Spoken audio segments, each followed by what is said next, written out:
Hi, Shelly here, and I just wanted to jump on a quick video with some nice messages for today, for this week, for this month.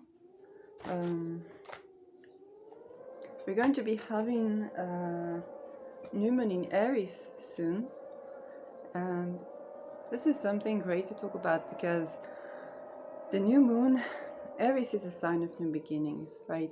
It's a sign of individuality, it's a sign of entrepreneurship, it's a sign of initiation.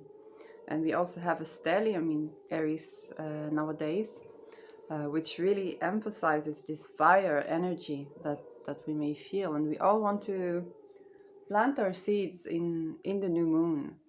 We all want to plant our seeds correctly and give rise to a new momentum.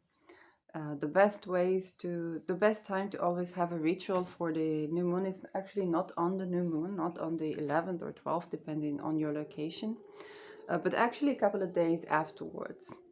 For me, I'm having a workshop of planting the new seeds, the new vision for the new moon.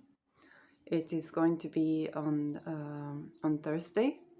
It's going to be 6 p.m. Israel time, so I don't know what time is it by you, but you can contact me on Facebook or on Instagram. Definitely, it's for, if you come from abroad, it's only $15, and you can. It is a great time to plant new seeds. It's a very successful time to plant new seeds for the upcoming year, the upcoming month, and the upcoming 6 months. But even if you don't come to the workshop, then it's something that it's good for you to have a ritual with yourself and to understand better what life areas are you planting your seeds in. Then you need to look at where Aries is in your chart. Now you may say, okay, well, I'm a Leo, what does it matter for me? Well, it doesn't matter where your sun sign is, but every person has all the signs in their natal chart. So, and there are 12 houses, each house for different domains of life. Okay, 7th house, one-on-one partnerships, relationships. For example, first house, the house of our identity, our individuality, also our physical appearance, our body. 10th house, your career environment, your career and your work environment, your social status in the hierarchy of life. Okay, these are just tiny examples, and you need to understand where Aries is in your chart. If you want, you can go to astro.com and click on your insert your birth time and date, and you will find your natal chart, and you will see the houses. You have the signs for the houses. Artists, they usually form it in Placidus. There are a couple of houses systems, but if you're just a beginner, then you will see your sign there, and you will see the house. So if you want to know more, then you can look it up, for yourself. What is this house? What is Aries in, let's say, 9th house? Then you can look it up. You can Google it. But you can also come to me for a reading, that I can give you some tips on where will the new moon be in your chart, and what new seeds should you plant for this upcoming year in your own ritual.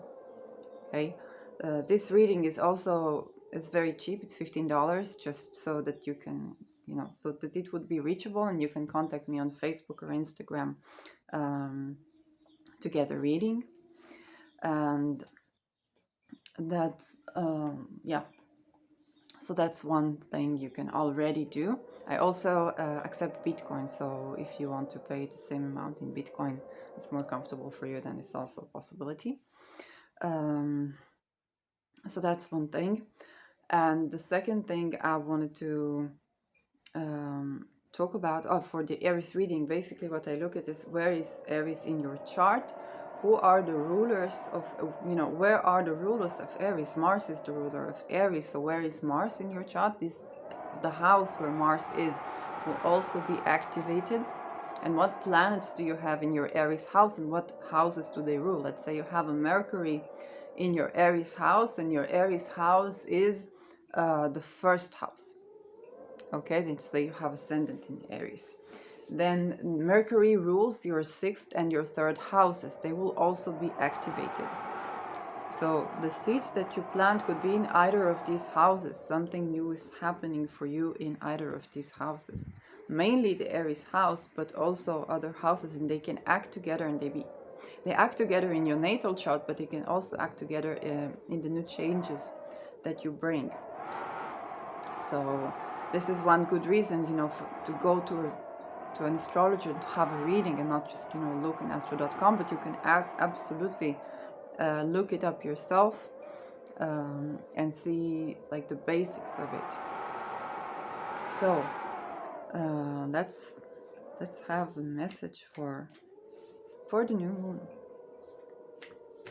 And there are a lot of videos that describe like the energy of the moon.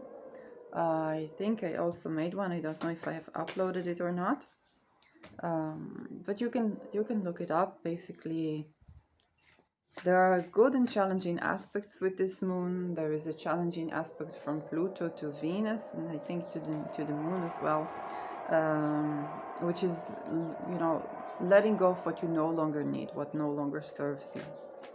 This is a very good time to do so, and also to finish something that you started in the last new moon in April last year. So those are things you want to take a look at. There is a lucky aspect from Jupiter, I think it's from Mars. Yes, okay, we have the cards. 4 cards? No, more. Oh, wow, that's a lot of cards. Okay, so it took time, but now we have the cards. So, first card is to take yourself some time off. You can see that clock behind the Marilyn card. The second is to make space for yourself, which is related to the first card, right? Take time off, make space for yourself this new moon, which is very related to Aries, right? Aries is the individual.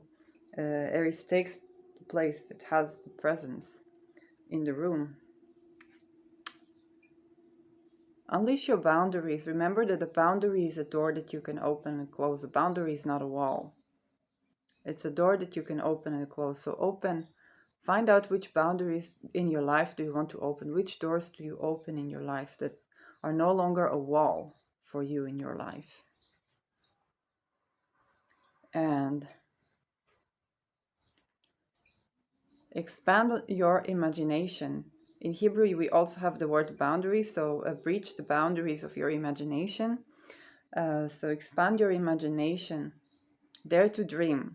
This is also the name of my business, actually, in the IRS. It's Dare to Dream. So dare to dream. Dream big. It's very good energy to dare to dream, because those dreams can create something tangible in this world this year. And agree to receive the abundance in life, the gifts. For example, if you're starting a new business or opening venturing with new products, new business, then agree to receive the gifts that you will be offered.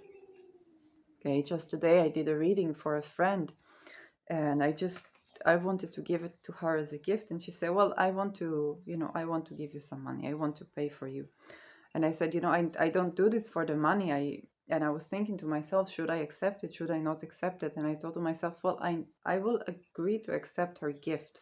I will agree to receive the gift that she wants to give me, that she's feeling compelled to give me. And that was something unexpected that we both got from this interaction.